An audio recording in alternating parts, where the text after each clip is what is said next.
welcome to another edition of Unplugged, our mid-season review. We contemplated perhaps a bit of deja vu, as last year we went to the bye at 8-3 and not in super form, but obviously with a fair degree of encouragement. Well, the club took care of that by dropping a game to Hawthorn last week to hit the bye at 7-4.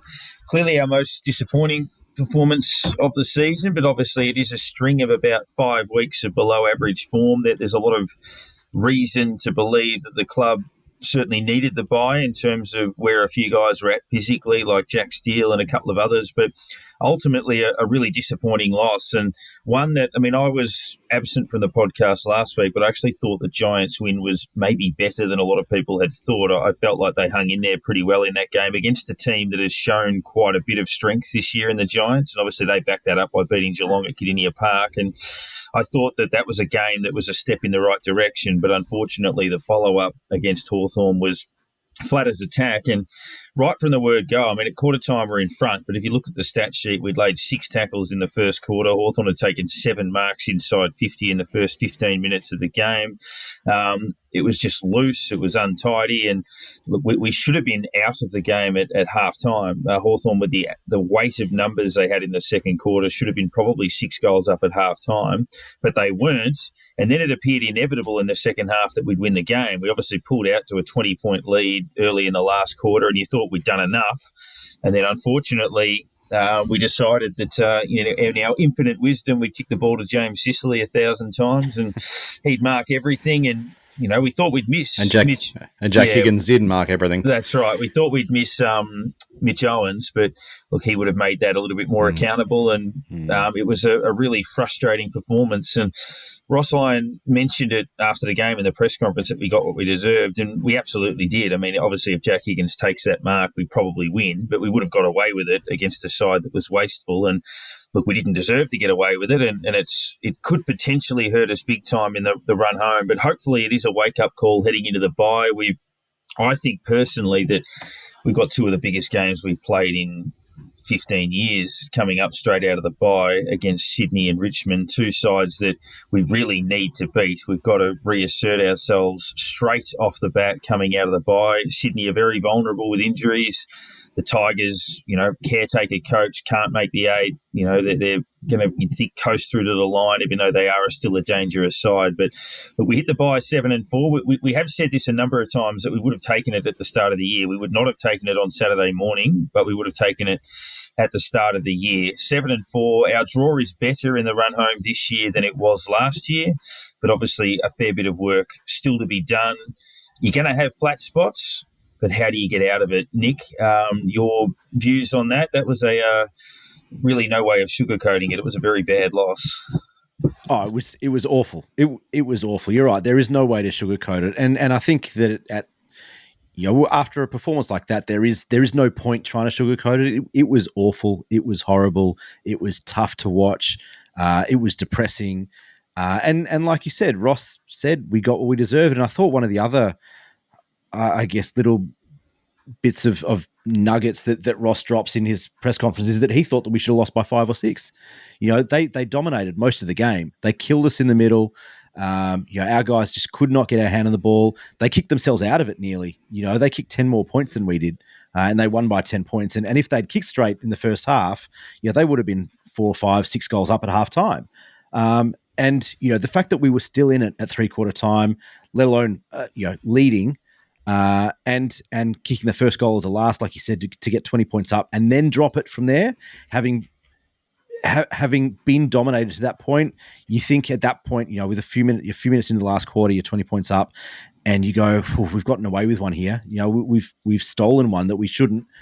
We shouldn't be losing to Hawthorn anyway, but they've been the better team today, and we're going to walk away with the points. Like at that point, you kind of, it's a bit of a sigh of relief, but you go, we shouldn't have won this. And then they went bang, bang, bang, bang, bang. Like you said, we just kept kicking it to Sicily, and ultimately we got what we deserved and they got what they deserved, which was the 4 points. And there's no other way of putting it.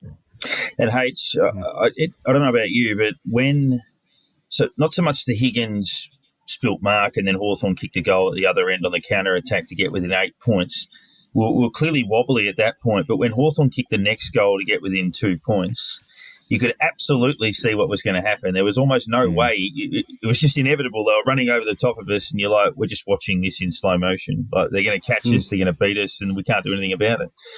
Yeah, they just worn us down and down and down as the day went on, and we were cooked by the 10-minute mark of the last quarter. We'd thrown everything at it. We hadn't been going forward. We hadn't been winning the ball, and we managed to scrap the ball up to our forward line a couple of times and kick a couple of goals, which when teams don't have control of the ball, good teams do. But we got that last opportunity, we stuffed it, and that was game over. And you get to see the heads dropped, and Hawthorn just wore us down all day, and the handball game they played made us chase them all day, just handball, chase. Ross said we're a really, really good running team when he arrived there. I'm wondering if we're burning some energy we didn't use last year, and all of a sudden we've burnt everything as at this point, because it just doesn't look like we're running on the top of the ground like we were for the first 6, 7, 8 weeks.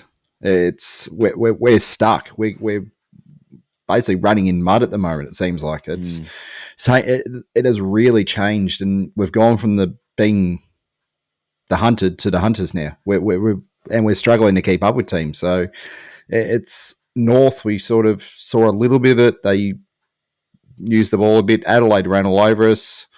GWS tried it, but they're probably not to the level of some of these other teams at the moment. Seems, but that just seems to be what the plan against us at the moment is, to wear us down. And Hawthorn did it perfectly. They denied the ball and just made us chase them all day. I guess the Giants, in the Giants game, we had a player in each zone effectively playing an elite game. Obviously, Max King was dominant forward, Sinclair mid-back, I guess, and then Wanganeen Miller at back. Those three were elite and ultimately probably the difference. But we didn't have that against Hawthorn. Nick, is it simple enough to say that our problems are... I mean, our forward line is improving, obviously, with Max coming back. Our defence is still pretty solid on paper, but been under siege a bit more in recent weeks. Is it simple enough to say that over the last 5 weeks, our midfield's been smashed, and that's why we're struggling? We just need to get some more drive back into that group? It is simple to say that, but I think it is one of the key factors. I think that we've lost our way in the middle. We have historically some very good clearance players in that group, and they're not playing to that level. Jack Steele's clearly not right at the moment. Brad Crouch has been, while he's been good, he hasn't been the Brad Crouch that we saw in the first 5 weeks of the season, for example, or all of last year in that respect as well. Jack Sinclair obviously has proven to be elite when he goes in there, but obviously the preference is to keep him off half back and impact in the middle when required.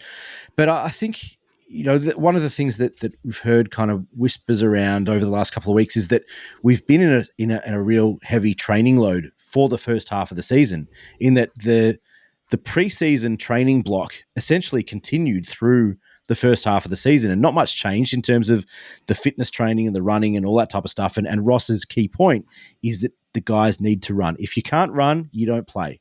That's essentially Ross's mantra. This is coming from the inside, that Ross, if you can't run, you don't play. And that, I think, is kind of the guide to what they've been doing from a fitness perspective ever since Ross arrived in November. They've been running and running and running and running. And most teams, they get to the end of that preseason fitness block of running, and you get into footy work and ball work and all that type of stuff, and that changes. And then your fitness work is kind of you play on your weekend, you do a couple of runs throughout the week, but you keep yourself fresh. And I don't think that we're doing that. I think part of what we're doing is still continuing to increase that training load from a fitness perspective. They're doing a bunch of running, because ultimately that's where Ross wants to be over the next 2, 3, 4, 5 years, not this season. But we need to get to that point of elite running across the board. And I think they look cooked. And you put that together with a bunch of injuries that we've had less rotations, we've had less in and outs. We haven't been able to run different players through different parts of the ground. They're cooked. And when, like you said, you add in a Jack Steele who, even at 75%, is better than 75% of the competition. But when you expect and you need him to be Jack Steele at 100%, and he's not that guy, we're really feeling it at the moment. And I think, like you said, it's a simplistic view of it, but I think it's the truth. Yeah, I think one thing you can look at is the one thing that Ross wanted to do was exploit the stand rule. And that's one thing I think he'd been sitting back in the commentary box and looking at, going, teams aren't taking this advantage as much as they should be. And I think that's where he was wanting to use that run to get the mark and just bolt past the player on the mark and use that space. We did do that. On the weekend, players took marks and went, now what do I do? They just did not have that ability to run off the mark this time. And it worked great early on. And it will continue to work great. But clearly, their players are just not up for it right at the moment. So, yeah, if you're saying we can get the guys fresh again, they can start doing that again. But until then, it's going to be a kick and chip and hope sort of game. We're going back to, as I saw someone say, it felt like Ratton was back again. The way that they played that on the weekend felt very similar to the way that were playing when he was there, like that. Yeah, and we had a bit of that with Richo as well. So it appears that there's an ingrained something in the group that they're trying to shake through. But yeah, I mean, obviously with Max kicking 2 goals in the first 3 minutes of the third quarter to go up by 12, then we relinquished control again, which was a worry. So you could tell them we were just never going to get momentum if we couldn't put the foot down from that point. And it was always going to be a concern. I've watched the Higgins replay a couple of times and feel that was, whilst it was bad, it wasn't as horrific as perhaps it's been made out to be. It was a hurried, flat snap from Dan Butler, which was a beautiful kick in the end because it went straight to him, but it was a very much a scrambled dart, basically, and Higgins running flat out, attempting to mark it, plus he had a dislocated finger. So I know he makes those mistakes, but I'm prepared to give him an out on that. I actually think that there were factors involved in that mistake. He did have a quiet game, and his bad games are bad games. But I just felt like there was. I felt like he'd kicked the goal before he marked the ball, though. That was the only issue. That potentially, he saw the open. Another moment. I thought there was another moment that was kind of a little bit more. I don't know. It really showed where we were at, and I think it was about 10 or 12 minutes into that last quarter, and they'd gotten a little bit of a run. I think they'd kicked 2 in a row, maybe 3 in a row, and they were clearly coming. They were running harder. They had the confidence, they had the momentum, and we finally won a clearance. I think that the clearance numbers at that point, I remember looking up at the big screen, and they were pretty even on the screen, but it didn't feel like that watching the game. Like it felt like they just reamed us completely in that area. But we finally got our hands on the ball at a clearance in the middle, a stoppage in the middle. I think Gresham won the clearance, and he snapped it around the body, and it kind of like bobbled around shoulder height. It was one of those classic Gresham wins ball, kicks it without looking, without thinking, and it went to, I think it bounced a couple of times, or it bounced up to one of their kind of halfbacks who won possession, kicked long, and I think they ended up having a shot on. I can't remember if they kicked the goal, but that was kind of like we finally had that moment where we had the opportunity to wrestle it back and take control and be calm, and we just didn't have that ability. And I think we've seen that from Gresham a lot of times, and without, I guess, kicking the bloke any more than that we need to. Like it was just a very typical Jade Gresham moment of hit and hope.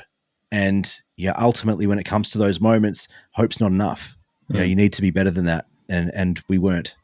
Yeah, we weren't. I think that's spot on. We'll, I guess, wrap a bow around that one with the votes and probably the awards which reflect on that as well. Then we'll just take a little bit of a look at the road forward. Brian Waldron will join us shortly, and obviously he's had a colourful history in sport and a lot of stories that he'll be able to share with us as well. A reminder too that if you are a listener and have been listening for a while on whatever service it is that you get us on, if you can leave us a review, that would be great on iTunes or Facebook or wherever it may be.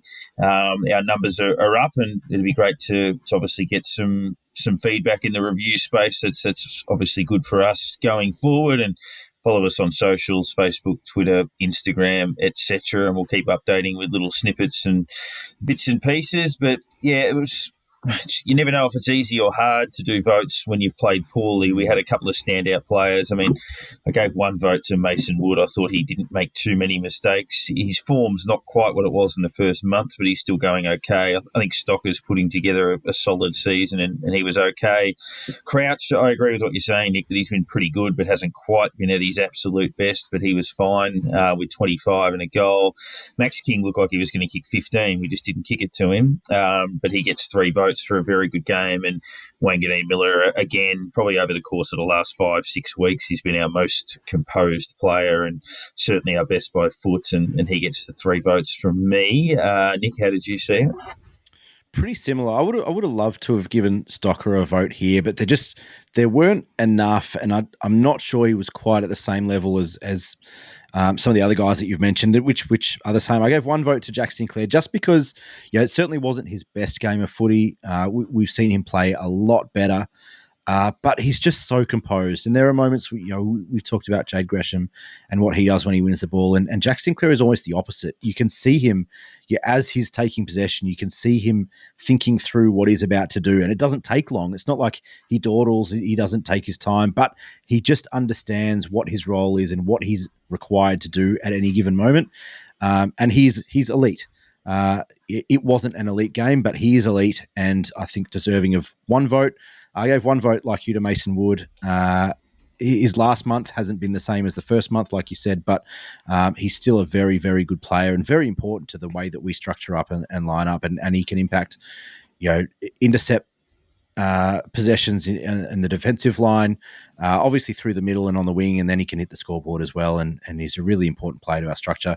1 vote to Brad Crouch. Like you said, I don't think we need to add any more. I gave 3 votes to Max King. He's kicked 8 goals, 1 in the last 2 weeks since he's been back. He's been very, very good. And like you said, if I think in the last couple of years we've been guilty of targeting him too much. Yeah. And maybe we've gone away from that in the last couple of weeks. And maybe it's a fitness thing, and maybe he's not 100% match fit yet, and all those sorts of things, which is fine. But he's obviously a very, very good player. And, when we've given him the chance in the last couple of weeks, he's taken them. So 3 votes to Max King and 4 votes to Nazaya Wanganeen Miller, who has just kept getting better and better and better and better over the last 5 weeks. And really exciting. All the media, the attention's been on Owens, and obviously Windhager's been getting attention for the wrong reasons in terms of not getting a game over the last few weeks. But Naz has been brilliant, and all credit to him, because I think there were some question marks around him to kind of kick off the year, whether he could take that next step. And he's passed all those tests with flying colours over the last month. Yeah, very similar players. It was kind of hard to put together. So I gave 1 to Stocker, Wood, Crouch, and Wilkie. Just all did the jobs that we want them to do. There's certainly in that group of players that couldn't drop their heads for the efforts they gave on the weekend. It's just seemed to be a consistent group recently, and they've been well entrenched into that group that have really dug in every week and given us everything they've got. 2 to King. Probably a vote for each part of the game where he kind of felt like he was going to start dominating. It came in waves, and if you can start putting longer periods together or a bit more dominant through a whole game, and we'll start winning more games than what we lose. And he's 8 in 2 weeks, having not played any footy since last year. Well, yeah, he could be huge for us coming towards the end of the season once he's got 3 months under his belt, and it's scary to think what he could do towards the end of the year, given that time that he's had off and he's maybe a bit fresher than a few others going around. So let's just hope that it all keeps clicking and gets better than what it already has been. So, but yeah, Naz best on by far, 100%. 100% disposal efficiency on the day. Made the right decisions. There was times where he could have blazed away, but he took the better option and found the play that he should be going to, not just looking up and kicking it to a pack, or it just is composed. And we kind of needed that after losing Clark early. He had to step up, and that's exactly what he did. So clearly our best player on the day. I just want to say, just Parker, before you take over, we'll get to some listener questions and feedback a little bit later on. But one of the things that kind of popped up over the last few days on Twitter was someone accused us of all having the same opinions and never having differing opinions. So could we do that? I just want to, I guess, tell everyone who's listening that we actually do these votes completely independently, and it probably goes to show that we've watched footy together for too long together. We've been watching footy together for about 20 years, so it must be pretty close to 20 years we've been watching footy together. So I think that's right. There is that. Yeah, that's right. And I mean, if people want to challenge the votes, we love that. If people want to send them through, we'll we tried to change. We tried to change it up to get something different, but it just always comes back to the same. And it's hard if only 4 blokes play well, but what can you do? We'll jump into the awards, wrapping a bow around that game and obviously where it's at in terms of the season. The Jason Blake Award. I'll allow you guys, you might already have one at the ready, but one out of left field, which I'm confident might be different to others, and apologies if it's not. And I have stolen someone's thunder, but I'm actually giving it to Mateus Filippo this week. If you look at his last fortnight, now his numbers read, 13 possessions and a behind and 11 possessions and a goal, which aren't stunning, but 6 tackles last week against GWS. I thought his pressure acts against Hawthorn were better than nearly all of his teammates. I think his intensity, when it looked like he was dropping away, I actually think he was almost leading the way a little bit in the last couple of weeks in crashing in and competing. And when we looked a little bit flat, I think he was giving us a bit of a spark. So, liking what he's putting together. Obviously kicked another clutch goal just before half-time. So, I think Mateus gets a little bit of a pat for me. Yeah, you add on to the top of that, he took the responsibility to kick that goal as well. He basically, there was someone nearby, I'm pretty sure, pointing to someone who was in the pocket, and he goes, "No, I'm kicking this goal. This is going through." He took the responsibility to try and give us something, because we were really flat at that point. So, it's pretty good nomination to go with. I'll sort of, I guess, putting mine on the year so far, because it's probably similar to who I might give it to this week. There's no one that I really saw jump out this whole for the week gone, but just for the whole half the year we've had so far, Liam Stocker, as I've said the other week, he's come in, he's filled a position that we needed. Players have dropped off, and he's adapted to what we've required at the time, and it's just been a great inclusion, and it's for what we gave for it, which, as I said, nothing. You couldn't ask any more. And if I'd hate to see him be the next Jared Leanett, where he came and did a job and then we all dropped him straight away, sort of thing. But I really hope that isn't the situation that happens here, and we hold on to him for quite some time. I think the difference is that Stocker is younger, fitter. He's kind of not. He's not a tweener. Like, he's not in between a running defender and a key defender. Like, I think Leanett was really serviceable when he came in, to do a role. But Stocker, I think, has shown that he's got a future. Like, and it's not just for 20 games; it's for 100 games, it's for 200 games, maybe. Like, he's got plenty in the tank, and he can fill a number of roles for us. And he's been incredibly valuable. And he was certainly one of the options for this award. And I really rate the Filippo vote for or nomination for this award, Parko, as well. But I wanted to give some credit to the forward group as a whole at this point of the season. I think it's been really difficult for them as a group. Obviously, we've known that we've missed Max for most of the season. We've been without Tim Membry.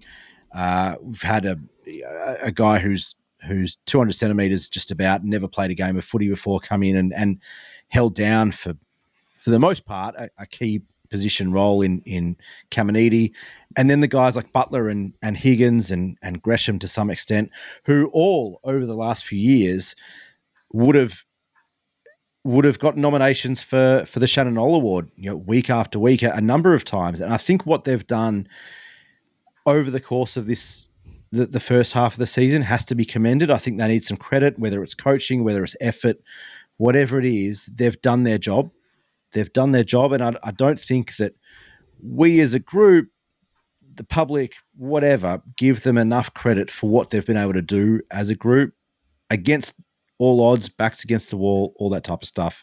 And just, I guess, as a forward group, wanted to give them a bit of credit for what they've done over 11 weeks. Yeah, I think that's a good shout. Before we get to the next award, just circling back around the votes, effectively at the halfway point of the season, we've got 12 games to go, 11 down, but Jack Sinclair leading the way, 10 votes clear of Kel Wilkie, so Sinclair on 50, Wilkie on 40. Then a bit of a logjam, Crouch at 29, and then you got Wood and Wangani Miller are both on 27, Nass obviously with a bullet in recent weeks, Marshall 26, and then rounding out the top 10 with Owens in 7th, Hunter Clark 8th, obviously due to miss a month or so, although we've got the 2 or 3 setbacks that most of our players get, so it'll be a bit longer. Steele 9th and Brad Hill and Max King tied for 10th. Obviously, Max has only played a couple of games. The Shannon Knoll Award, obviously we could go any number of directions. We had a nomination from Philip Deladakis in the last 24 hours as well for the Shannon Knoll Award, which actually goes to you, Nick. Apparently he beat you in Supercoach, and wanted to remind you of that in the Unplugged League. But, as if the text I was getting weren't enough of a reminder. He just as had if to he make needs sure another reason to nominate me for the Shannon Knoll. He nominated me last week, I think, as well, when you were off, Parko. He just had to make sure he got that on there. But there's a number of players we could probably give this to. There was one I wanted to give it to, but I might hold off in the hope that he sort of turns things around. But a guy that I've always been a big rap for and I've always defended, and I really like him as a player, but he's had an awful month, and that's Seb Ross. I think he's had, I'll get the exact numbers, but his possession rate in the last month has dropped significantly away. He's had 12, 19, 12 and 16 in the last month. With, his tackles are still pretty good, but clearance numbers are down. Our midfield's dropped off, and he's probably the blueprint of that. So, very experienced player, very good player, but played 4 poor games in a row. Yeah, I think I mentioned him before as kind of the moment that I guess solidified the way that the game went on the weekend, and Jade Gresham was that moment. It was typical of him that we've seen over the last 18 months, 12 months, 18 months. And he is now, he's no longer the kid that is the X factor, the really exciting potential kid. He's 24, 25. He's a senior member of the team now, essentially. And he's got to be better than that, and he just hasn't been. I thought a couple of weeks ago that maybe he'd turn the corner. He had 2 pretty decent games in a row, but it was really poor on the weekend. And I think that he's in trouble come the end of the year. And whether he wants to leave, whether we want him to leave, whatever it is, I would be, at this point in the season, I would be shocked if Jade Gresham was at our footy club at the start of next season. Yeah, and to round it out, I just want the whole team to lift. Let's get back to where we were. Just lift as a club, lift as one. And that's what we want. We want that effort back. We want that run back. We want that just ability to go to a game knowing that we're going to be right in the game, and or even be able to blow a couple of teams away. Let's finish off North the next time we play them. Let's finish off West Coast when we play them.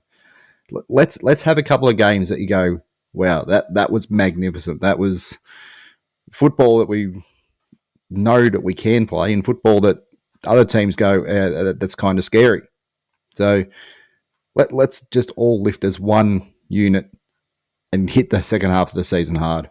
Hard to argue with that. The one I was going to mention as well, I just held off in case he was going to get nominated, who had a very good, he's basically summed up St Kilda. He had a very good first 6 weeks and a very ordinary last 5, similar to Seb Ross, a good player in horrible form, and that's Josh Battle. He's had an awful 5 weeks, dropping marks, turning the ball over, looks a lot more wobbly. He's a very good footballer, Josh Battle, but shit, he's out of form.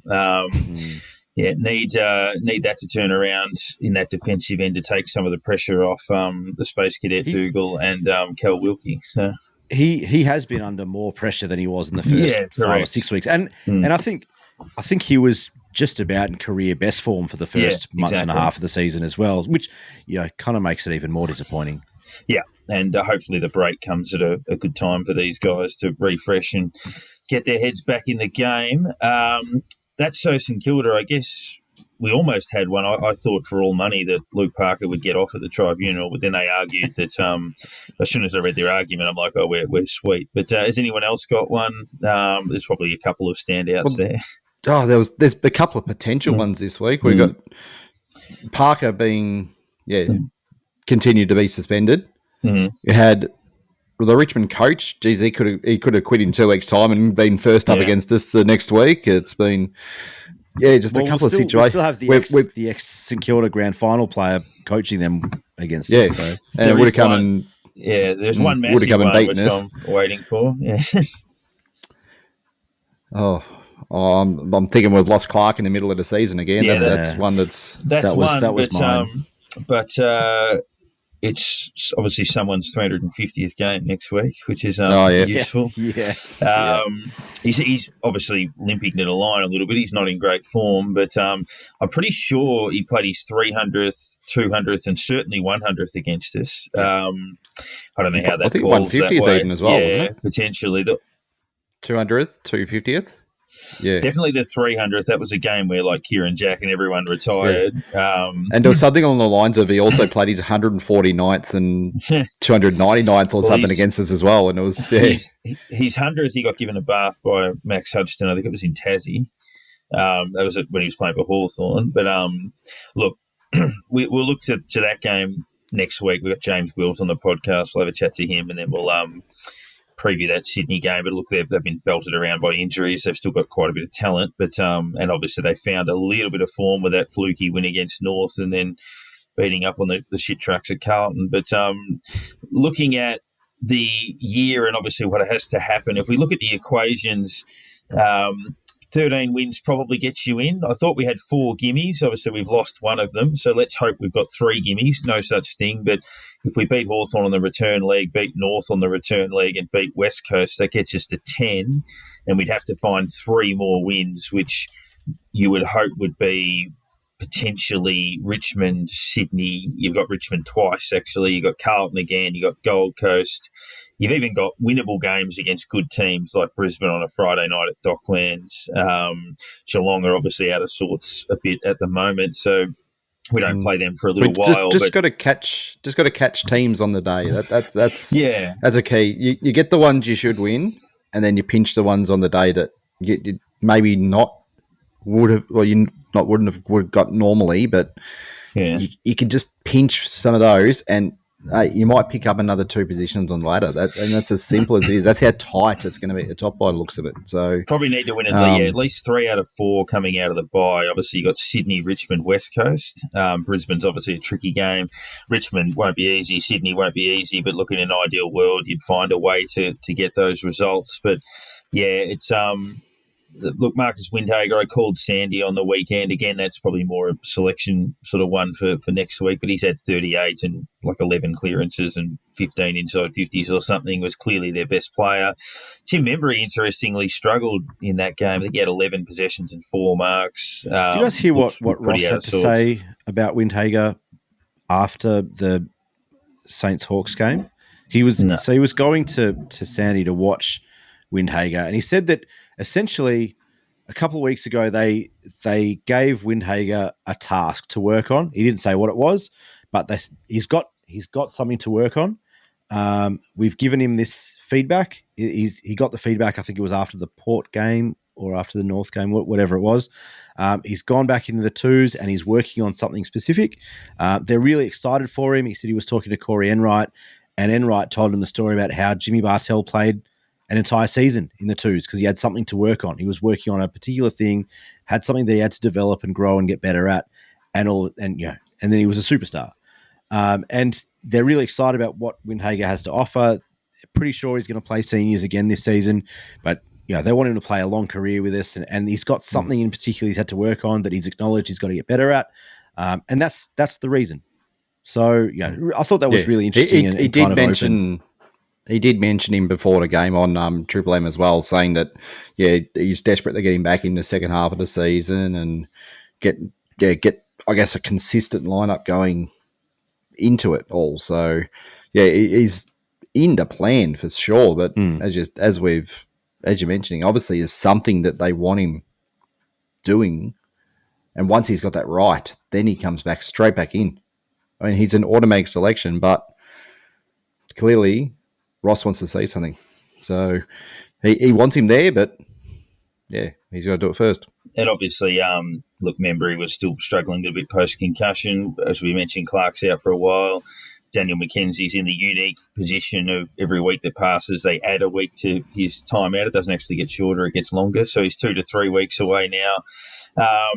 So there's a bit to obviously go through there. Obviously, some listener questions before we wrap things up. Obviously, we'll have another pod in the lead up to the Sydney game. But we've answered a few of these.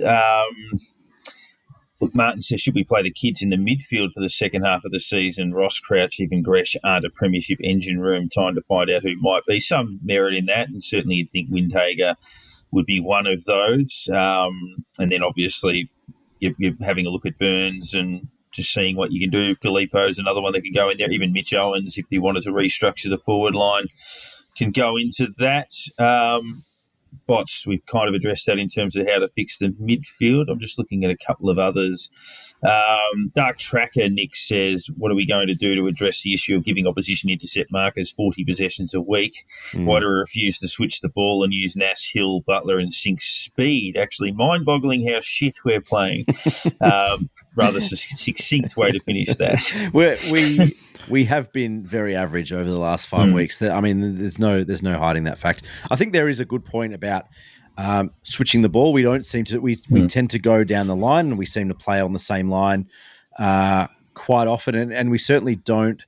There are plenty of times where we're watching the game, and you see someone like a Wood or a Hill on the opposite. The fat side of the ground, and we just don't go to them, and we continue to kind of play down the line. I think it comes down to that. We spoke about it earlier, that they've just been cooked. They don't have the running power or the running capacity to be able to do that. And so they go the conservative route, which is to chip it around and play the short pass and all that type of stuff and go down the line to the contest and whatever, rather than switch the ball and go to the runners and those sorts of things, which is, it's disappointing. But if that's the reason that they're cooked and they just don't have it in the legs, then they have to continue working on that, which it seems like they are. The other question around giving the opposition intercept marks, every week. I mean, this is not a new issue. We've been doing this for a decade or more. Even when we were a good team under Ross, we did the same sort of thing. So, this is nothing new. But I think you mentioned it earlier, Parko, that Mitch Owens, I think, would have made a big difference on Sicily, especially in the second half. On the weekend, they brought Sharman in with Clark going off, and he obviously was kind of pushed into that role, but he's certainly not your traditional accountable defensive forward, is he? Like, we know that. We know that that's going to happen. And they tried to utilize him in that role to make Sicily accountable. And he's not that guy. Like, let's be honest. He's not that guy. He's a creative, flair, X factor guy who's going to take mark of the century one week and then have 0 touches the following week. He's not a defensive forward who's going to make your James Sicily or your Stephen May or Harris Andrews accountable. He's just not that guy. And it would be handy if we had other guys that were willing to put their hands up and play that role and get dirty. We know Tim Embry has done it for a long time, even when it's not his number one role. Mitch Owens, I think, is perfect at it. Filippo could be that guy as well. I think that you mentioned his work ethic and efforts and all that sort of stuff before, but we need to get better at that because it's been an issue for a very, very long time. Yeah, we've still got to come up against May and we've got Andrews those twice, other right? players. We've got Harris Andrews twice. Harris Andrews. Yeah, so we've got these other players coming up that love that kind of game. Yep. We've got to get someone up there who is going to make them accountable. We don't just want them sitting back in the forward line and just sitting on their head. So we need someone in there who is going to make them chase rather than just sit back and wait for it. So, as I say, Mitch would have been a perfect candidate for that on the weekend. It would have made Sicily chase someone. So Kendall Human asking just on that how far away our window is and who do we think will still be around when that happens. Look, windows are always hard to. I mean, I've never been one to necessarily subscribe to that on Mick Moldhouse's clock. I think it's more, you can pry it open really at any time or jam it shut at any time. You could be 8 weeks away or 6 years away. It's really hard to tell, and it sort of comes down to those decisions. But, seriously, there are obviously going to be questions about if you do become a premiership side, are Ross and Gresham and the like going to be in it, and you would hope that Filippo and King and Wilkie and those sorts of guys certainly will be. Mr. Plopscore asking about our inability to ice the game late, and kicking it to Sicily was certainly one that stood out. And might also, just before we wrap things up, Nick, the AFLW girls obviously back on track. We've lost a couple of players, but gained a couple as well. The feedback we've had a little bit has been around, dedicating a pot or two to the girls when their season is running on its own, which we'll certainly endeavour to do. So worth mentioning that obviously under the tutelage of Nikki Dell, they're back on track. Yeah, look, I think, we don't know what to expect from them. Like you said, they've lost a few players, they've lost some experience, they've brought some new girls in, which is exciting. Serene Watson, I think, is going to be a really, really good player. Obviously, some more experience with Chiocci and Jesse Wardlaw, who's a superstar. Probably the best player that we've brought into this team since the team started. So that's really exciting. I think you're right. We'll talk about the AFLW more often. A few people have asked us if we could do an AFLW specific podcast once the season starts, potentially.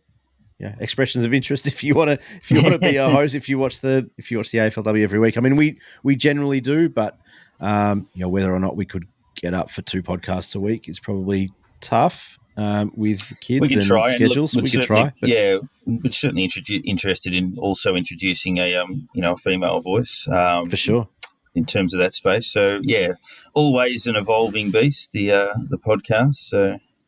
Yeah, definitely worth having a look at. No, go on.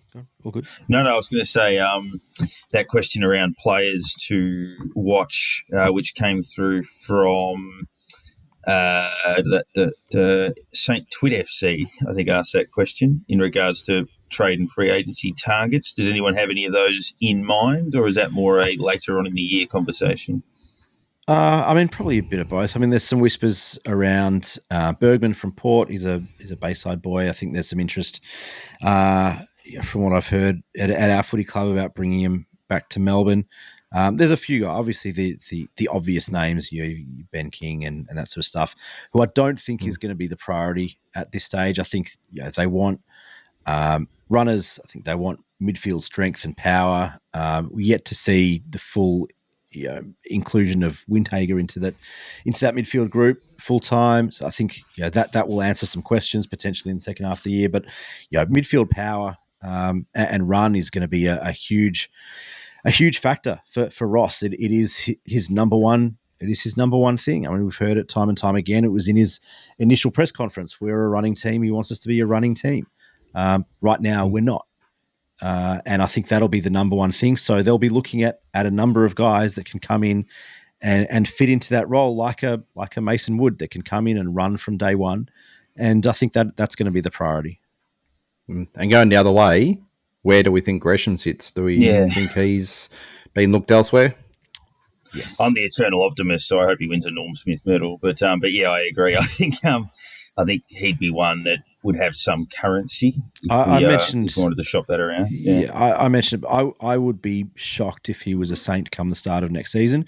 But I see I understand his value. He's so valuable, and if he can turn it around and get it right, he can be a very, very good AFL player for us. And I hope that he is. I hope that he does, because it's pretty rare that we draft a kid and develop them into an elite AFL player. And I really hope that we can do that with Jade Gresham. But I'm so you'd be more a situation of more a situation you wouldn't be shocked either way. Then Yeah, I'd be shocked if he was at St Kilda next year. Okay. Now, as we wrap things up with speaking of trades, a guy that had a bit to do with a lot of those over the years, he had a colourful career in sports media and headlines good and bad over the journey. And I speak of Brian Waldron, an interesting listen for your bye weekend. So we'll hear from him now. He joins us, the long-term sports administrator. Well, occasionally on Unplug It, we have dabbled into the admin space. We've spoken to Andrew Plimpton and Ross Oakley, obviously more in a league sense. But Brian Waldron's had a unique journey through sport and through football, be it the AFL or the NRL. His time at the Saints as GM of football and CEO was a fascinating period for the club. Obviously, a lot of change and a lot of unexpected situations around coaching appointments and how that all changed, and also the rapid development of the group on field through the early part of the 2000s. Brian, nice to have a chat to you on the podcast tonight. Thanks, Darren. Nice to be on. I've listened to various people over the years, so it's good to catch up. Now, in terms of your background, can you sort of take us through that? And did you always have an aim eventually to lead into sport, or was that something that just evolved gradually and you ended up finding yourself at Richmond in the early 90s?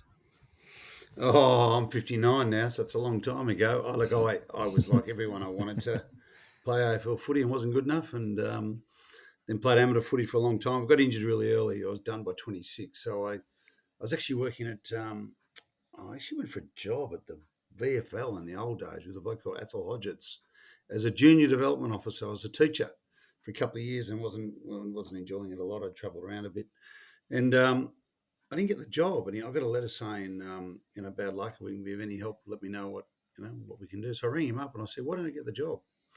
He says, you got no experience. And I said, well, how do I get experience if you won't give me a job? So I went down to Oakley Footy Club and volunteered for 12 months, sort of helping them out. And got offered a job full-time there. And then Dougie Vickers, who was footy manager at Richmond, I sort of knew through family friends, said, look, there's a junior development role here at Richmond. So I went and did that and spent 7 years at the Tigers through pretty amazing times, culminating in 95 in a preliminary final with the Tigers. And then I was footy manager there at that time, a couple of years after. And then left there. But yeah, Tiger times are good times. It's we know what it's like, don't we? We've watched it probably with great envy over the years. I had some great connections through there and saw some. We did an amazing job building that place up collectively, and the influence of people like Mel Brown in the place, and Kevin Morris and Johnny Northey, and Yabby came around, and Wolsey was there for a while, so it was good. A lot of different. I had a lot of coaches, boys. I haven't been through a lot of coaches in my time, so. But that was good. We built like we did at St Kilda. We were young and built a really good list and traded and drafted in good people, and turned out all right. And then at the end of Richmond, I fell out there with Goosh. So it was, they won 5 games straight. Remember, Unleash the Goosh for you guys that remember. and it wasn't big enough for two of us. It was sort of a look. I wasn't sure about Geesh as a coach, and he'd won 5 games, so I had to go. That's okay. He wanted his people in there, and I went. I took myself back to uni, did an MBA, and was always good mates with Tim Watson actually. So I was doing some work at TLA, as they are now, with Elite Sports with Craig Kelly. I was actually working there doing some player management. I'd just taken over recruiting Josh Fraser, who was going to be the number 1 draft pick. So I was doing some player management there. But I had some unfinished business. I just felt like I wanted to get back into footy. And sure enough, Tim knocked on the door and I went back to the Saints at when was it? End of 99, I think. And they, in hindsight, when I look at what they'd done in 97, unbelievable. Like to do what St Kilda did to make a grand final, and for all, I don't know, I'm a passionate Saints supporter myself, so to go through the pain of losing that and others we've had over the journey, but to get as close as they did. I mean, when I went there, they didn't even have email, external correspondence with the rest of the world. We're in portables. It was just an amazing job. And Andrew Plimpton, who's a dear friend of mine now, and I mean that. I mean, the friends I've made out of my time at St Kilda, I'll talk about that with you. But they did an unbelievable job to get that club to where it was, particularly after losing the icon in Plugger. It was an amazing effort. So, But I walked in and, I think we played the first game at, what was it called, Colonial Stadium? And Ryan Fitzgerald kicked 5 against us, remember? Yeah. Ryan Fitzgerald. Fitzy. And I got a phone call, I reckon that was a Saturday night. I got a phone call the Sunday night from Tomo, who I didn't know before I went to St Kilda. He said, Timmy's resigned. I said, Tim who? It's round 1. Tim can't resign. So Tim sort of didn't want to do it. So we got Tim through as much as we can, of course, that year. That was a tough year. We wasn't a great squad. So, Timmy sort of got to the end. And then, Tomo came in. So ask me whatever you want about all that. I'm happy to talk about it. That's where I started with the Saints. Anyway. Really, that was a really interesting time. Obviously, all of those personalities that you started to mention, friend of Tim Watson and Grant Thomas, and obviously all of those people that were at the footy club, from GT to Rod Butters to all of those guys, really strong personalities. But I guess going back a step, at Richmond, GM of football, head of recruiting, all that type of stuff, but working with some pretty decent personalities as well. We're talking Alan Jeans, who's important to this footy club. We're talking Kevin Bartlett, John Northey, like you said, Robert Walls. What was that like, and what did you learn from that, I guess, near decade or whatever, 6 or 7 years at Richmond? What did you learn from those roles and working with those guys before coming into St Kilda? Well, Cameron Schwab was CEO, so he had a really difficult job because not only was he the son of a legend of the club, he inherited it. He was very young himself, so it was very difficult. And we were a very poor club and financially very poor. And I've always had enormous admiration for Kevin Bartlett. I felt if you take the best out of a lot of coaches, you'd get a super coach. And there's obviously some in the game that are, even though they're still flawed in their own way. But Kevin had this amazing resilience and belief that everything will be okay. It's all right. It's okay. We'll go again. And he came up with some tricks that, I have never seen in footy. I mean, he used to change Michael Mitchell and Desi Ryan, from a forward pocket to a wing, and he'd get away with it and they'd win games. He had a terrible list. And we went to Geelong one day and they won down there. Like he got the best out of a really bad bunch. And unfortunately, there were some dreams that Yabby could make, strawberry jam out of what. And it's just not possible. If you don't have the talent, you just can't. When we talk about St Kilda now, and people talk to me about Ross, and they say how they're going to go, I just say, well, because Ross worked with me at Richmond, so having known Ross and knowing Ross, I said, what I do know, they'll be as good as they can be, and that's all you want your team to be. You want it to be as good as they can be, and I think Kevin Bartlett got that out of Richmond. But then when Yabby took over, Yabby had never experienced failure. So he really struggled with the fact that he had a group that weren't much good, and they were a young group as well, so they weren't strong. And, early on, it was quite clear that he was struggling with, he'd been very successful with very good teams. That didn't mean he couldn't be successful with and grow a team, but it was difficult if you'd never done it. It was a bit like Blighty at St Kilda.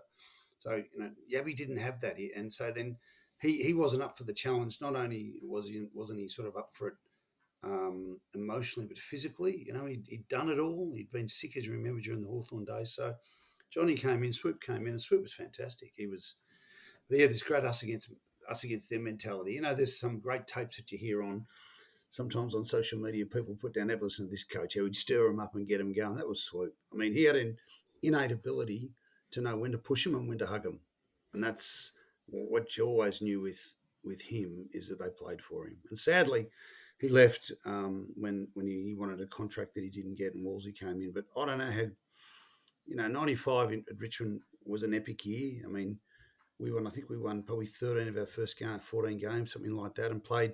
I remember we played back-to-back. We played Carlton on a Sunday in front of about 90,000. They beat us.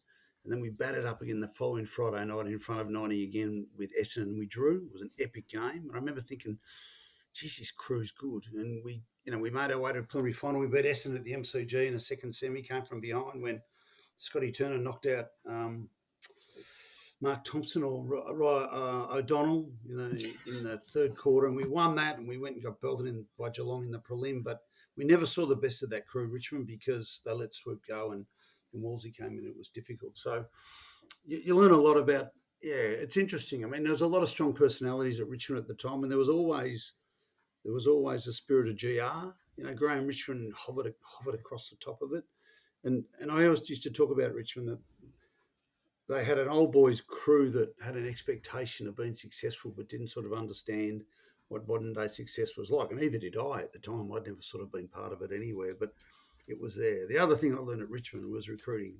Doug Vickers was the footy manager, and he taught me how to recruit.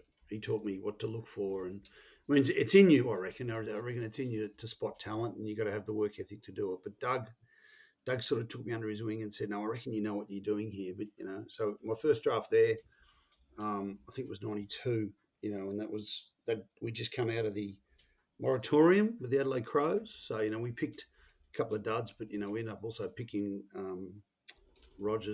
Matty Rogers, who played, I think, 200 games, Jamie Tape, God rest his soul, and Paul Bullis, who 12 months later all played state footy. So I felt like, we'd done a good job there. And then we added Broderick, Gale and Dundas, and Benny Gale came good, and Richo, of course, who was a father-son. So they could have won one even potentially then. But they come up against some super teams. I mean, Carlton was super. So that was the Tiger area. I'm sure you'll cut out what you don't want to talk about in this, boys, but that was the fun times and good times, But then I sort of had to get better. So I went and did an MBA and did a bit of work in OWTS Vision, a bit of telly stuff there. And I was actually even on Talking Footy for a year. Working with Mike Sheehan and Jared and and Bruce McAvaney. I used to do the David Zeta stuff, Tribunal. We'll cross at the Tribunal and do that sort of stuff. So I was studying on weekends. I had a couple of youngies and finishing my MBA then, and then I ended up at St Kilda. And as you know, when we started St Kilda, I tell the story regularly, because I've still got friends. We won 11 and a half out of our first 66 guys. That's what we won. All right? We remember the half. We drew with West Coast on a Saturday night at Marvel, or whatever it was called then. They were important. A draw was important. We were terrible. I mean, we never tanked. We couldn't. We didn't have the talent to do it. So it was a real rebuild. And we always used to talk with the crew that followed. You have one bad year and it can set you back 5. So when we got to St Kilda, and massive change with Rod. I'd never met Rod. I'd never met Grant, and but what I did know, and I'd learned from Cameron Schwab and learned sort of from working in the game, that you just had to make the right decision more often than your competitors, and you could sort of get it right. And Cameron Schwab was good, and so we did. We started, and we were lucky, because the difference now is we were able to use finishing last to our advantage. I mean, if you want to talk about how we rebuilt the list, there's a myriad of things. One, we had a board that let us do it, trusted us to do it. 2, we had John Beveridge, who was just no peer. Not in my mind, no peer at spotting talent, and all he needed, because John had come out of a time when John didn't have control, and I mean, Ross uses the term "let the cobblers cobble." I used to say, those with the most information expertise make decisions. I mean, I remember early at St Kilda, I went to a team meeting, a list meeting my first year in '99, and John Beveridge is telling Tim Watson who should come and go, and I just stopped the meeting and I just said, "How many times have you seen him play?" John probably said 3 or 4. And I said, "Tim, how many times have you watched them play, train, do whatever?" And I said, "So why the hell would you, John, be telling Tim who should stay and who should go?" if you can't tell us, you shouldn't be doing your job. Similarly with John, when John came in and I came in as footy manager, and my job was to do the trading and drafting more, and John's job was to pick the kids. And I said, John, it's on you. Just put your nuts on the line. There was no better. When you look at the crew he put together to do what we did there, it was quite extraordinary. Even the whole one that we had with Bawley and Hodge, Ball, Judd, we were convinced we were going to get Judd. We were convinced Judd was going to fall our way because we had 2 and 5. And, I said, Johnny, just pick the best player at 2. And he picked Bawley. And even to this day, I remember Noel Judkins, who was a great recruiter. I went to him after the draft and I said, who would you have taken? He said, no, he was right. He said it was Judd Hodge number 1 and Ball number 2. And we never saw the best of Bawley, and that's another story. But he was fantastic when I was there. But they were right. I think even today, Hodge was the best of that group, as it turns out. But then we knew Pollack could go to Fremantle. And we thought West Coast would take Sampi and we would end up, but they didn't because we had 5. They took Judd. They took the best player. And they stuffed us, But in our defence, we next off the rack was ex-Clark, who early days was super. He was absolutely super. But then he had bad injuries. But early days, I thought, geez, we've coming off halfback at Marvel, jumping on shoulders. He was fantastic and still a fantastic bloke. I saw Ref on the weekend. Great people, the Clark. So that was that. And then pulling the list together. Yeah. What do you want to know about that? There's some good stories in there. I mean, why we were successful, why we could do it, and this is the tragedy of free agency. There's no benefit for free agency for the clubs like St Kilda. If you're right now, I mean, one thing Ross has done is made St Kilda relevant again, which is so as a destination club. But imagine being North Melbourne at the moment, and I'm not being rude, but just imagine being North Melbourne, 5% of the population. You've got Bailey Humphrey coming out of contract. Bailey Humphrey, you walk in, you say, righto, Bailey, you can go to Essendon, who play Anzac Day and play Dreamtime game when they're playing in front of big city. You can go to Collingwood, mate. You've got 70,000 every week playing. You go to Carlton, you can go to Richmond, or you can come to North. There's no compliance. So what we're able to do, say with Fraser Gehrig, for example, we're able to use that to our advantage. So we finished last, and we knew if we could do a deal with West Coast, they legally could send Fraser Gehrig to the draft and we could pick him up in pre-season. There was nothing they could do about it. We could do that. So I was able to do a deal with Trevor Nisbet, who I've always seen as a straight-up man, and I just met with him Brownlow that year, whatever year that was, and I just said, we want Gehrig, and Gehrig didn't want to come to us first, but we sold the dream, who we looked like, what we were doing, knew we had some good kids, and all we wanted to do when we did all this was keep pick number 1 and 2, which was really important. And we're able to do a deal, and I just said, listen, we'll give you 18 and Sierakowski.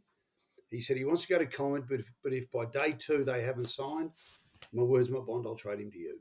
And sure enough, Collingwood didn't get the deal done, and he warned him, because all he wanted off Collingwood, I think, was pick 3, and they wouldn't do it. So he said, no, I'm going to St Kilda. And Fraser, to his credit, said, okay, I'll come, which was really good. He just wanted to come back to Melbourne. So that was a beauty for us. And then the Hamill one was, and in my mind, Hamill and Gehrig were the 2 reasons St Kilda, in inverted commas, was successful, because we got 2 absolute champions on the field in the eyes of St Kilda people, and you look at what they did, and Hamill was a beast as a player. If you barrack for our team, you see that. And Fraser was a beast as well, and didn't come as a full forward, but turned into a very good one.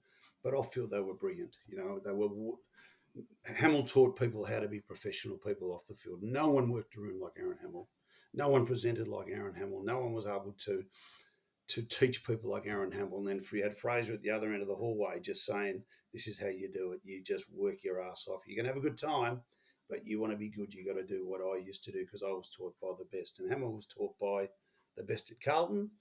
Gehrig was taught by the best at West Coast, and we brought him in. So the Hamill one was never there. Hamill, I got wind of Hamill that something had happened. There'd been a blue with Jack Elliott. But we had a bit of an advantage. A lot of people don't know this. David Allison, who was his manager, was a relation to Darryl Baldock.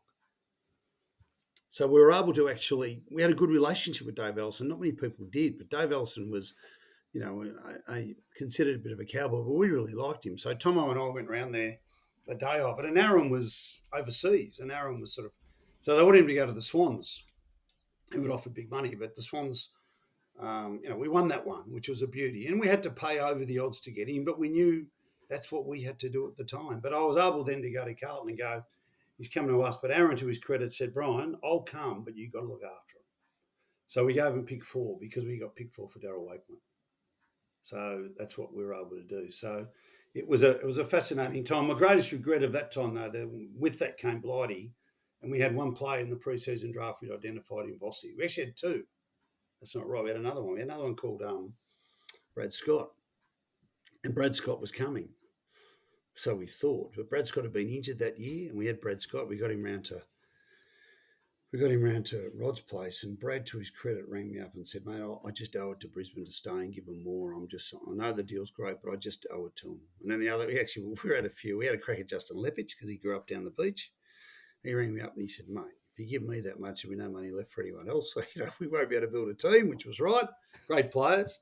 But we had Vossi, who we knew was, a good player. But we tried to trade Shane Wakeland to Port Adelaide with Darryl. But he failed the medical, as I recall. He had an Achilles. It was a really bad Achilles. And he failed the medical. So when we got to the end of the year, we knew we had Vossi coming in. We had to let someone go, and Blighty wanted to let get Shane go. And Shane hated me for it for a long time. I'm pretty sure he threw something at me. And even to this day, I know he thinks that I did it. But I didn't, because what he doesn't realise is that Barmy rang me up and said, tell me about Wakeman. I said, mate, if you can get him right, he's a really good player. I just didn't have room for him. We didn't have room for him. And as it turned out, he was a great player for him. So, all of that was really interesting. And of course, the one thing we were able to preserve were the kids. We were able to recruit. And you look at the recruiting Johnny did in that time. My goodness, Montagna, Del Santo, Goose Maguire. We traded in, some really good players as well. But you needed that base, didn't you? We got a few wrong, though, didn't we? Ask me about them, boys. You always do. Yeah, you always do. Well, Every team as does. I said, I started this by saying you got to make the right decision more often than not, don't you? So there's a lot of players there that we did end up picking up, a couple that we didn't pick up. There's a few other names that did go around saying, we were going to pick this player up at this stage and that sort of stage, and didn't happen. And one of the names was Dean Cox, but was there any others in that kind of era that we were that close to signing that it just didn't happen, or something made it not fall over the line? No, Was Cox actually that close to coming to us? Cox was Aaron not in my time. It was Aaron Sandilands. Aaron Sandilands was Johnny spotted Aaron Sandilands playing somewhere, East Fremantle somewhere, and he tried to convince him to nominate for the draft, and he wouldn't. So Johnny desperately wanted him. Favola was the one. We met Favola in Paul Connors' office, and I really liked him as a player. He was such a beautiful kick, but he was what he is, Fev. He had the long ponytail, and Tomo was pretty conservative, and he just didn't warm to him, which is fair enough. He was the coach, but I reckon we had a deal. I reckon we had a deal done to get him, but it didn't turn out because it just didn't turn out. There was a couple of others we picked up which were great. Luke Penny was fantastic for us for a period of time. I'd gone by the time he was gone. Heath Black, when he first came over, he was fantastic on the wing. You go back to those old games that you watch back in, when we sort of turned the corner in, 3 and 4, we started winning 4 and ticker. Gosh, we're a good team. When you put Harves and Burke in there, we were there. You go through the journeys of the ifs and buts, but we had a team to win it then. And, Tomo, unfortunately, particularly in 5, I think we lost in 4 to Port, who were probably due to win one, but I think we get over the hump there, we beat them. Guerra just misses by a pimple getting his foot to the ball in the goal square. And then the next year at 3/4 time, they're leading. And I know my mate was doing the board for Tomo at the time, and they were just cooked. I don't even think, if I'm right, Aaron played in either preliminary final, but he would have played in the grand final. So, you're lucky. And Cozzy was injured, and Vossi got injured in that final in 05. And in 04, we're up, and Fraser kicks 100 and we lose momentum. And they kicked some out of their ass, didn't they? Wanganeen kicked one out of his ass. Stu kicked one out of his ass. You sort of go, Jesus, when you get beaten by a kick and you think you're going to get there again. So that's what happens. But, yeah, look, we had some really good times, but we missed it. We blew it. We blew it collectively. We all blew it. I think that's probably fair to say, but that's the other stuff that goes on. Can we go back to the start of the chat where you talked about Tim Watson potentially wanting to walk away early in the season? We spoke to Andrew Plimpton, who was very respectful of Tim's time at the footy club and I guess the toll that it took on him. But can you talk us through that period and I guess the way that all panned out? Yeah, he'd lost it, I think, at the back end after that fateful game out at Waverley when they got led by 70-odd points and got overrun. Remember, they were in a great position his first year, and then they just lost their way and they didn't make the finals. And Tim had never failed in life, I don't think, and suddenly he's faced with failure. It's really difficult. And he didn't have great support around him. I mean, Clarko was there, but he was young, I think, at that back end and the previous year, and he went off to Central Districts, and proved how good he is. And it was difficult, and he just really struggled. I mean, Grant was fantastic. I mean, Grant had been in AFL clubs with North Melbourne and Fitzroy and played at St Kilda, of course. And Mark Kellett was the other one who was so important to that football club. I mean, if there's a life member that's missing, it's him. It's my opinion, but I don't get a vote. But he was rock solid in just being able to guide things. And we needed Tim. We loved Tim. I mean, Tim's a great person. Tim admitted himself that the heat of the battle is really tough sometimes in that position. And if you don't like doing it, you don't need to do it. And Tim wanted to walk away without any money. He was happy to walk away because he knew he could go back to what he was good at, which is what he does now. There's nothing better than listening to him and Gary, in the morning and what they do. But Tim just really battled and didn't want to do it. And if you don't want to do it, we tried to get him through. But it was really tough. And I don't, when we look back now, there was no such thing as mental health in 2000. It didn't exist.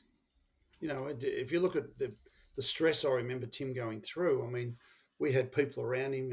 I think Terry was there, Terry Danner and Kevin Morris, and I was there. But I'd been out of the game. I was back in the game doing various things. So we didn't have a great infrastructure around him. And it was just really tough on him. And, Tomo then came in and there was a patience that came with Tomo.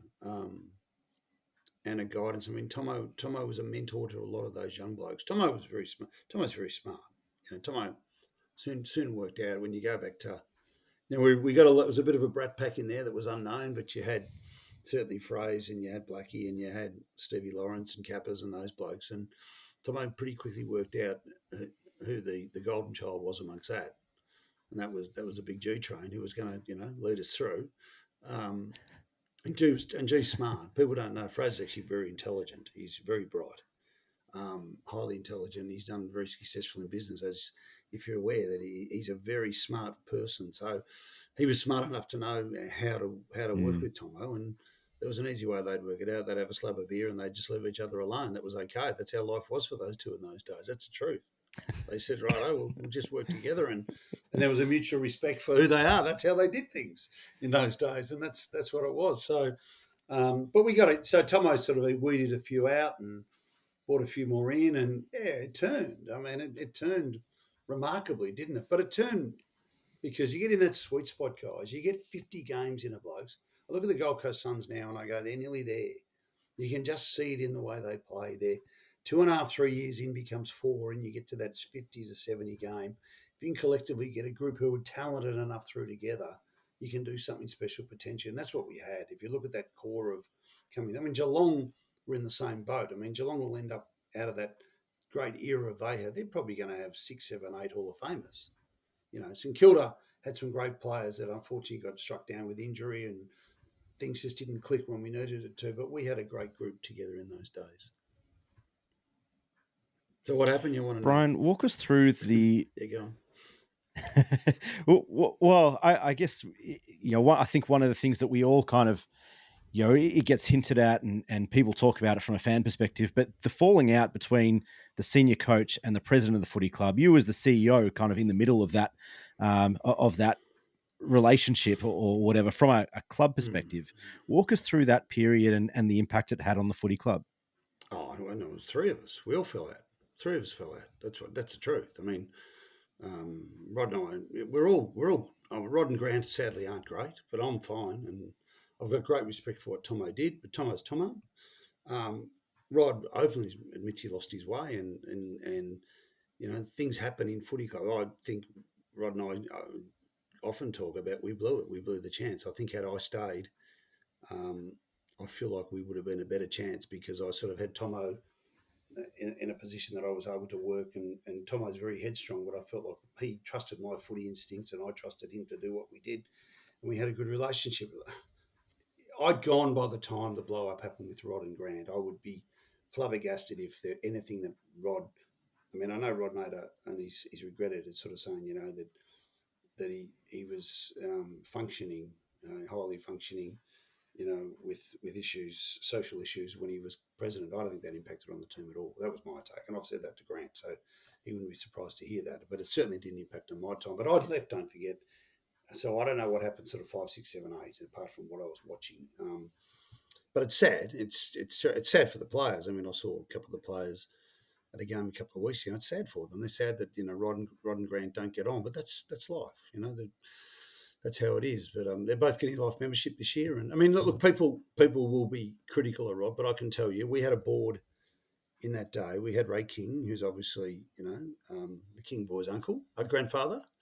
Ray and Dawn, beautiful people. When we had him as our chairman, we had Rod, who was our president, who gave us. He made the joint sexy. He did. He made us relevant, and he was vibrant, and he was on the edge, and he was different, but he put us out there, and he would die for the place. I mean, he gave me a check for $200,000 when I took over as CEO first day, and said, because I rang and said we need money to pay the players, and he never got it back, and that's not known. He never once he spilled blood and he spilled money for the place. So I will always admire what Rod did, and what happened at the back end isn't really an issue. But then he was supported by a bloke called Glenn Casey, who had an amazing football brain, and to this day now runs a $300 million company up in Queensland and in electric cars. But was a brilliant footy brain and played for the club. And Mark Kellett, who was the strongest personality of everyone and would just drive the business. We were cooked when we took it over, and then we did some great deals. And we did some deals with Tassie that we had to do, and some stadium deals, and I felt like we drove it back to where it was, and we made the place relevant, and we did make it sexy for a period of time, and that's what Rodney's team did do. But we didn't finish the job. We just didn't. No one's finished the job though, have they? None of us have been able to do it. I hope this boy does. I mean, I had Ross at. I know Ross well in that I employed him in his first job at Richmond, and I knew then what I had. And when Glenn Casey rang me and said to me when I was at the Storm, he said to me, we're talking to coaches, and I said, talk to him. He's a beauty. He is as good. He sees things happening before anyone sees them happen. I've ever seen.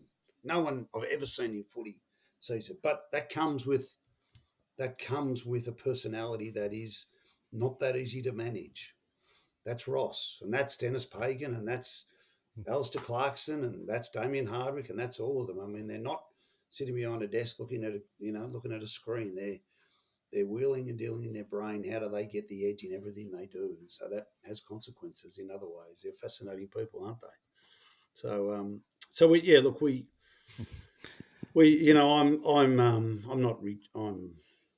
disappointed. I'm lucky I'm involved now as I am in my role, but as just a corporate partner. But I'm a mad St Kilda, and I'm desperate for us to have success. But I see what we're building now, which is good. But we blew it. I mean, no one can deny that as a group. I think we underachieved, which is sad to say. Now that's coaches, but we had one player fall out in that time, Matthew Capuano. What happened with the situation there? You know what, Aaron? I can't remember. Can you tell me what happened? I remember Laurie. I know what happened with Laurie. All we know is he got sacked mid-season. And I know what happened with Laurie. Yeah. I think Laurie. I think with Kappa's. So you got to remember, all these boys came with Ronnie Joseph.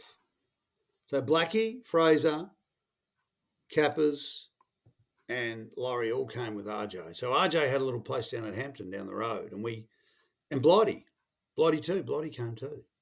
So RJ sort of hooked his wagon to us and liked us, and RJ had known Tomo from North Melbourne days, and Tomo never coveted the coaching job, so Tomo was director of footy, but Tomo wanted us to be successful.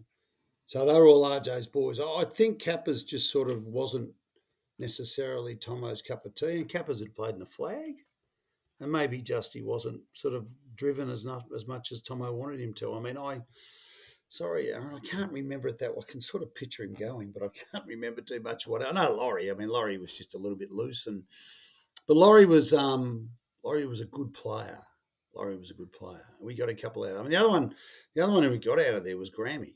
I mean, we traded early pick for Grammy, and everyone said, "What are you doing?" And I knew what we were doing there. I mean, he's a beauty. He just had something that we needed in our game, which was genuine speed and ball kicking ability off half back. So, but no, I don't really recall Kappa. Some of you will probably be able to enlighten us somewhere, but he played in the premiership, and then he went to Carlton, I think, as an assistant coach, and he's done a great job from that point of view. Vaguely remember that he had not played well for the first 2 months of the season, and then and I obviously don't know what the breaking point was, but Tomo must have just gone, "You're done." That's it. Tomo did. And Tomo. then I think the club picked up. I think the club picked up Alan Murray. Yeah, like after that, he kicked 4 in his first game the following week or a couple of weeks later, and then didn't do much else. Mid-year draft, maybe. That could have been right. Alan's done a great job with his foundations. Good fella. Really works really hard for the Indigenous people. As the club does, which is good. So, Brian, I guess as we head in towards the end of your tenure at St Kilda, obviously a much publicised departure, but I guess you talk about being still a mad St Kilda fan. I mean, how much did the departure from the footy club affect you during those years, I guess? I know I stayed on until the end of the season. So I think I stayed on the last 10 weeks, and I'd taken the job. I'd taken the job at the Storm sort of about a month out of before the season finished. I had a couple of options that I was looking at. Look, how's it affect you? I don't know. I mean, my father says wisdom's wasted on the elderly, boys. I think he's right. I mean, look, my son was born when I was at St Kilda, when I worked for St Kilda. So when I was working at St Kilda, so we sort of stayed. I mean, I love the place. I mean, I want us to be successful. I mean, I'm lucky now with the work that I do that I'm doing a bit of work, on the sidelines, but I'm not just like a supporter like you guys. Although through my work we do all the apparel, which is good. But I mean, I'm having a lunch. I'm doing the Spuds lunch in a couple of weeks, and I've got that as my guest. I've got Rod, I've got Andrew, Ken Sheldon, Mark Kellett, Glenn Casey. That's, I think, from that era. I think I've had lunch. I've seen Ross Levine and John Gdansky, who were directors at the time. Tomo and I fine. He's down the bush, so I don't see him. But I talk to him if he's around. We'd have a laugh and a giggle. See the players when I see them. Really like them. The Milneys, love Milney. I mean, because we went through rocky times with a few of them. A few of them had some challenges. See Aaron. So I'm lucky. I'm on good terms. You don't always see it that way. But they're good people. Generally speaking, the supporters are good. So I'm a regular at St Kilda games. I'm just sitting there watching, and I want us to be successful. And I love Ross. I mean, I think you need something special to deliver a premiership these days, and he needs more than himself. They've got to make good decisions, but I see what they're doing, and I reckon they're going to be pretty brutal in the next couple of years. And I've said all along, I think 25, 26 is when, be patient. We can't, only one team wins it. And that's all that can happen. It doesn't. No one remembers second. We've done that, and we don't like remembering them, do we? So they know what they're doing. So I think I'm pretty confident they're going to be around the mark, and I think you'll see some pretty aggressive behaviour in the next trade period and the year after with free agency. But he has made us relevant, which is good. So we should be positive. So I guess tell us about Ross. I mean, you've kind of touched on a few times. You kind of had him coming through when you were at Richmond, but you mentioned him in the same breath as your Pagans and Clarkson and those sorts of guys. I mean, what was he like when he was a young assistant coach coming through, and how have you seen that? I guess that mindset develop over time. I haven't kept up with him closely because I had him at Richmond, and then I just just through mutual acquaintances, through lunch with the boys, because Rod and Glenn and the guys appointed him, so we used to do lunch sort of once a year if we could. I remember seeing him in probably around. When did he leave? Did he leave in 11 or 12? When did he leave? End of 11. Yeah, and I End of remember the week. having Yeah. lunch with him. I had lunch with him halfway through 11, and I remember saying to Rod, he's got to go. He's done. He's cooked here. He'd gone a bit sour on it because he's put so much into it. And then he went and he did a great job at Fremantle. And arguably, should have won one there too, but you can't do it for them. That one against Hawthorn, they kicked points, and he did a great job to get him there. And then they lost that final to Hawthorn, who eventually belted West Coast. So he, but then I used to get him. He came and did a couple of lunches for me at my amateur footy club I was involved in, Doolar, and you just know. I mean, he loves those boys. He doesn't just, he espouses the virtues of Lenny and Aaron, and Halves and Enright, but he loves Joey, he loves Milne, he loves Dell. He does love those boys. So he's freshened up and he's come back, and I think Warm Kelly Ross is there, but underneath Dark Ross is there, but Dark Ross is needed. There'll be a time when Dark Ross needs to come forward and do what Dark Ross does to get the best out. But he's, as I said, he sees things in a game. He came in as I'm talking 1995, 1996. He was our defensive line coach at Richmond before we had defensive line coaches, and he was doing kicking. He was seeing things before they happen because he's a brutal player himself, so he was quite brutal in the way he thinks. So he doesn't suffer fools, and he's a conundrum. He's highly intelligent, but doesn't always sound it. You know what I mean? That's just Ross. The Rossisms. That's what he is. The Rossisms are fun to listen to. They're true. They're true. So you get him one-on-one, and he's interesting. But I think if anyone's going to deliver, it's Ross. But he's also got a little bit of wisdom now, Nick, and he's patient. We've got to be patient. It's a freaking hard thing to win. It's nearly impossible because only one can do it every year. So, to be able to get 3 like Richmond did in 4 years and other great teams have done is just extraordinary. But that's what it is. It's damn hard. So we just got to be patient. So after St Kilda, you've gone to the Storm. Yeah. What drew you there, and what was your involvement with the club still when you moved over there? Did you still have interaction with the club? Did you still, I guess, catch up with anyone from the club? Or with St Kilda, did you still keep in contact? Did you still do anything with the club at that point or the time, or did you sort of completely move away from it? No. I mean, Glenn Casey, Rod, Mark Kellett, and I have always maintained a really strong relationship. I watched from afar. I mean, I know Tony Elshaw was there, and so we all went through different journeys, all of us in different ways. And now I think that the really sad thing for Rod and Glenn and Mark and that board that got basically thrown out was the year after they'd done all the hard work and got thrown out. They played in the grand final, in 2008. So, to not get the fruits of their labour was really sad for them. So I've always liked them. And so, even though I was working in another code, what drew me to that? Look, I think if you're in Melbourne, you always liked the Storm. I always admired. I mean, deep down, I felt I was a sports administrator by then, and I always liked what they did.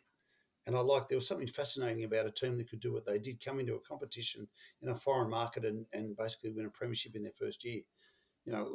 Unbelievable. And the John Rebos of the world and the Roy Masters of the world that loved it.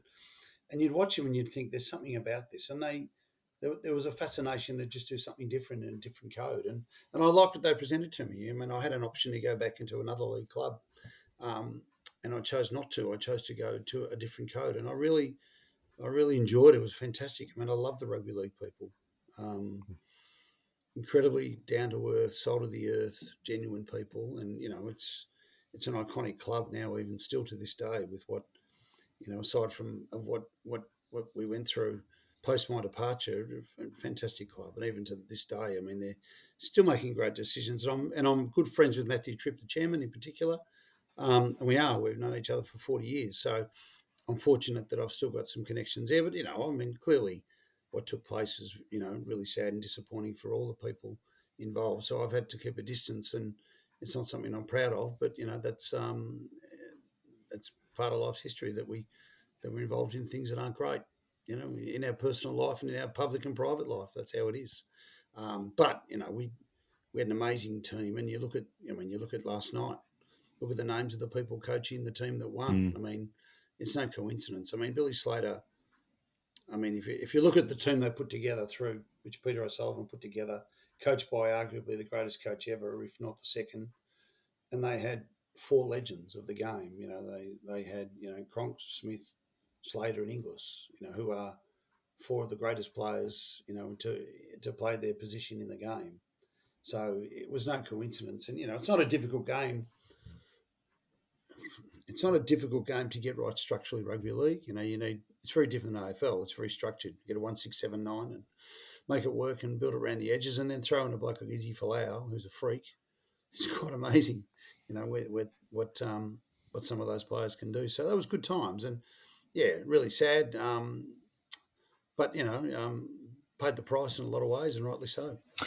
I guess the events of that time are well documented, and you've touched a little bit on the response. I guess the last one for me on that would be, given the way that all unfolded, obviously weren't able to play for points that year, then obviously came out of that, won a premiership 2 years later. They're still a good side, as you say now, 13 years, 14 years later.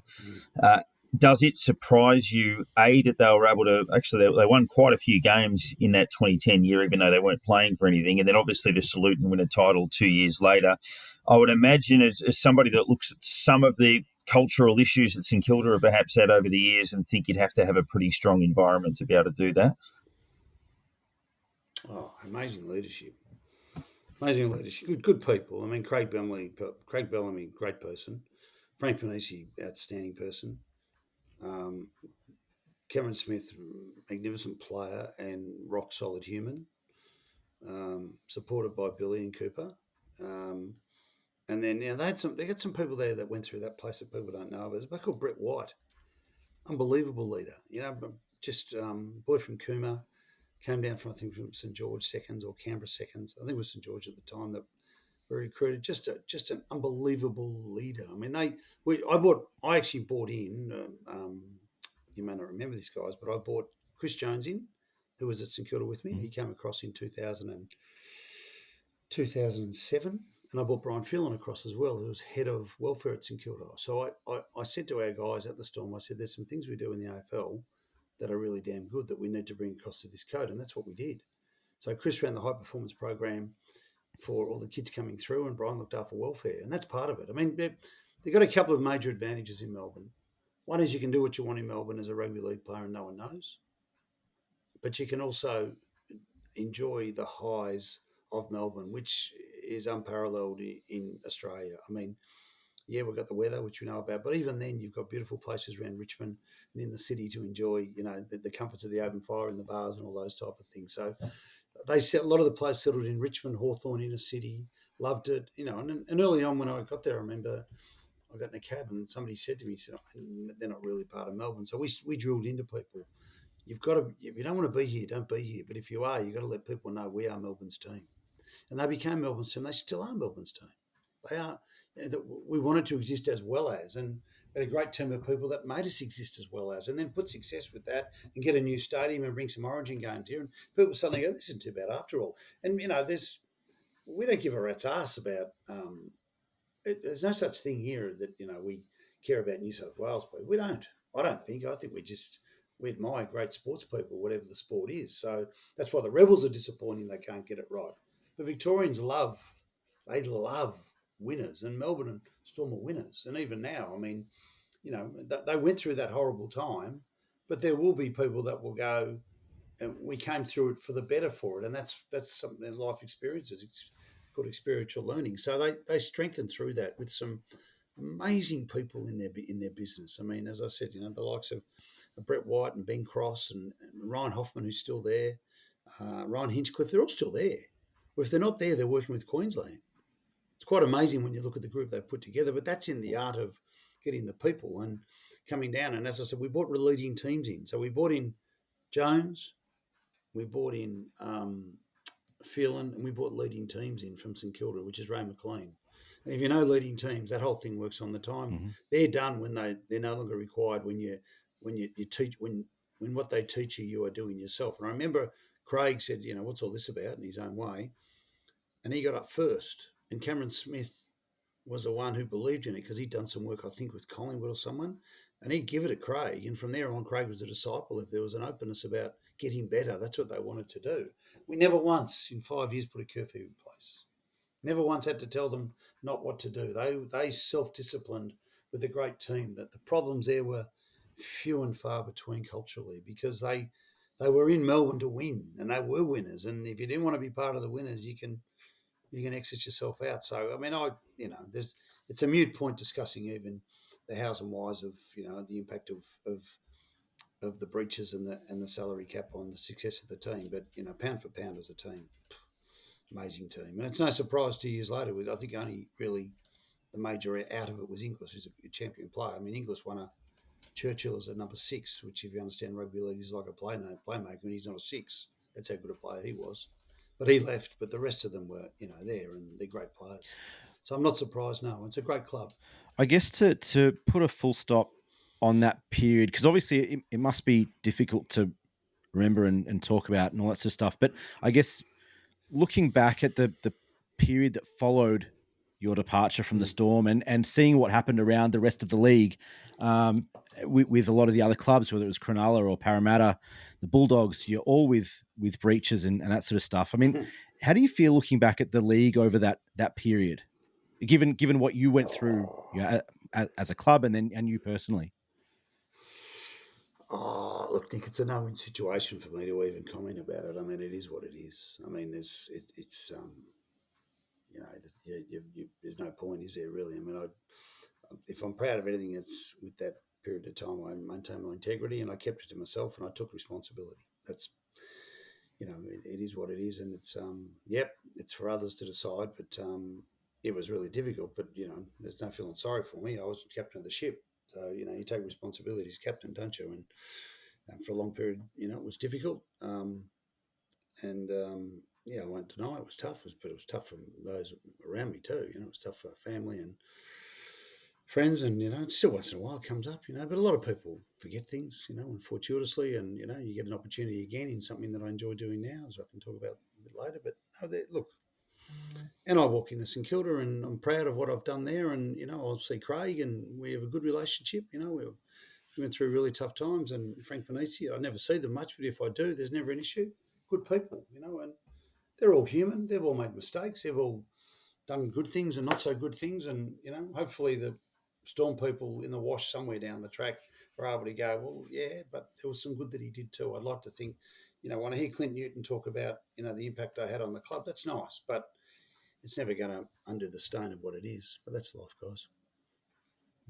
Now, one thing we are asking everyone this year, being St Kilda's 150th year, is I will go to you as well, because you do have, as you are talking about, the love of the club and everything. But for yourself, the St Kilda Football Club, to you, what is the club, or what is the meaning of the club, or what's something that you've seen over the time that best describes the club, to that you would basically describe to someone else, even what the club is and what it means to yourself? Oh, I'm proud to support a club with amazing resilience. I think our resilience is second to none. It has to be. I mean, I joke about it with people at work. I'm quite accepting, and I said earlier, only one team can win it.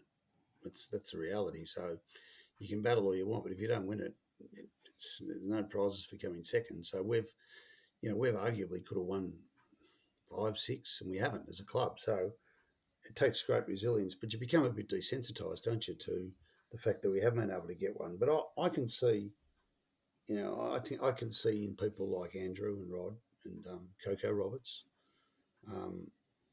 who some dear people, and I brought Cowboy Neil back to the place at one stage, who's not well now, but just a beautiful person. And some of those people, I was fortunate to be there when we had the team of the century, and some wonderful people associated with that. I see Spider, I see his boy, and it's just there's some Berkey and Harvey. There's some great people. So I'm proud of our resilience, and I do believe in fate. I think fate goes both ways. I think there's people can bring good upon themselves and people can bring harm upon themselves. I'm a fatalistic believer, and I believe we'll get there. I do believe we'll get there, and I think this bloke will get us there will give us as good a chance as anyone to get there. And I don't like the competition. I don't like the fact that competition is so difficult to get there when you're a team in a market the size of ours, when you don't get the benefits of playing like they do in some of those games. But I think we can overcome that with good people and with good processes and good decision making. And I think we're on the right track. So if your one word would be resilience, and I'm as passionate about the place as anyone. I love it. I mean, through my work now, I supply 5 teams. I mean, my company, Belgravia Apparel, we, in partnership with New Balance, we do 5 AFL teams and a lot of other sports. But that's my club. St Kilda's my club, and they know it. The other teams know it too. I mean, that's where I am, and that's where my heart is. So I think resilience is a word I'd use, and I'm as excited as anyone for the day we get there. And I deal with their people every day. That's not true. Sorry, our team we deal with their people every day, and we love them. My closest confidant there in relation to work is Chris Larkins, who's head of commercial. He's a super guy. And Ross is fantastic, and Simon Lethlean is he's had his challenges and he's doing a great job. It's hard. It's a friggin' it doesn't reward you well for the work you do. There's a lot of people that suffer being in the game in a lot of ways. It may pay well, but it takes a lot out of you. So I'm incredibly respectful and admire what they've done. And they're all, we get shitty with them. And I hear people talk about Mackay at Carlton. My God, he's trying hard. And do you know how hard it is to play one game? It's so hard to play one game of footy. I couldn't do it. None of us could do it. I know they're given a chance and they're well paid, but it's so hard to be good. So I admire them, and I admire our resilience. And I feel like we're on our way, boys. I feel it, and I don't think we'll be disappointed. Fingers crossed, that's for sure. But Brian, thank you. It's been terrific to get some insights. Obviously, there was a lot in there that we didn't know, and it's certainly been great to spend some time with you at this middle stage of our 150th year. And thanks for your contribution to the club and to sport across the board as well, and for being as honest tonight as you were with us. Pleasure, guys. Hope it comes out all right.